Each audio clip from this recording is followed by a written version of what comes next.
Assalamualaikum warahmatullahi wabarakatuh. Alhamdulillahirabbil alamin. Wassalatu wassalamu ala asrofil anbiya'i wal mursalin sayyidina wa maulana Muhammadin wa ala alihi wa sahbihi ajma'in. Amma ba'du. Sebagai hamba Allah yang beriman, marilah kita panjatkan puji dan syukur kehadirat Allah yang telah memberikan kekuatan, kesehatan, lahir dan batin kepada kita semua, sehingga kita dapat berkumpul lagi di grup ini dalam rangka menghambakan diri kepada Allah. Sholawat dan salam tidak lupa kita kirimkan kepada junjungan kita Nabi Muhammad SAW yang telah mengantarkan umat manusia dari peradaban hidup yang jahiliyah menuju pada peradaban hidup yang modern, yang penuh dengan kemajuan ilmu pengetahuan dan teknologi, seperti yang kita rasakan pada saat ini. Semoga kita semua termasuk hamba yang taat dan berhak mendapatkan syafaatnya di hari akhir kelak. Amin amin ya rabbal alamin. Perkenankanlah saya pada kesempatan ini untuk menyampaikan topik yang berjudul menjauhkan diri dari perbuatan yang mungkar. Di dalam surat Al-Imran ayat 104 ditegaskan bahwa sebagai umat Islam hendaknya ada yang berperan sebagai juru dakwah. Ia bertugas menyampaikan amal makruf dan mencegah dari perbuatan yang mungkar. Ketika di dalam masyarakat tidak ada juru dakwah yang mengajak pada kebajikan, maka masyarakat cenderung semena-mena. Mereka akan berperilaku sewenang-wenang tanpa adanya aturan dan norma. Berbeda jika sebagai anggota masyarakat ada yang berperan juru dakwah. Tatanan sosial masyarakat akan teratur dan tertata rapi, karena mereka ada yang mengarahkan dan memperingati ketika perbuatannya tidak sejalan dengan norma yang berlaku. Nah, dalam surat Al-Imran ayat 104 yaitu, dan hendaklah ada di antara kamu segolongan umat yang menyeru kepada kebajikan, menyeru yang makruf dan mencegah dari yang mungkar. Mereka itulah orang-orang yang beruntung. Nah, sebab tanggung jawab adalah sikap berani menanggung apa yang telah diucapkan dan dilakukan.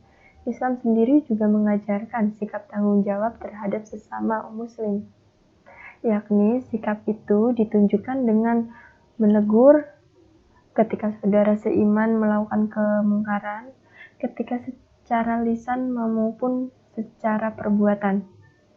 Nah, rasa tanggung jawab dengan keimanan mengharuskan kita sebagai umat Islam untuk saling membantu, yaitu mendamaikan saudara seiman dan dalam perselisihan dan saling mengingatkan dalam kebaikan dan keselamatan, serta mencegah dari perbuatan mungkar.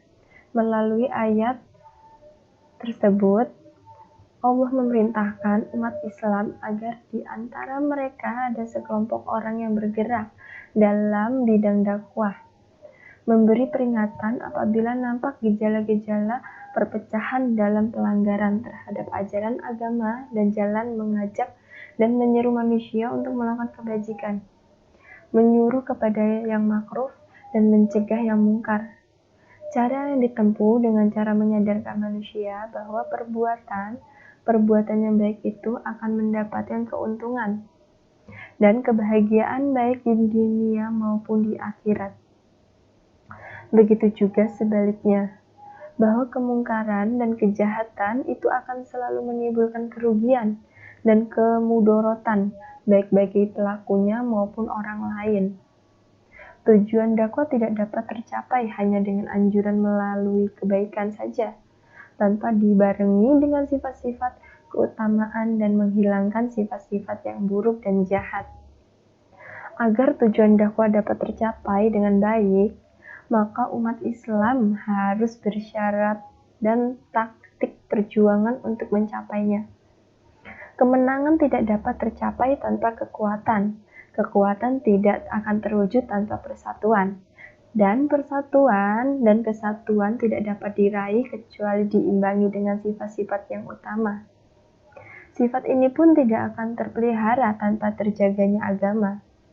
Akhirnya, Agama tidak mungkin terjaga tanpa adanya dakwah dari sinilah dapat dimengerti apabila Allah mewajibkan umat Islam untuk melakukan dan mengingatkan dakwah agar agama yang mereka anut dapat berkembang dengan baik dan sempurna sehingga misi agama memberikan rahmat bagi seluruh alam dapat tercapai. Tanpa adanya dakwah, agama tidak mungkin dapat berkembang.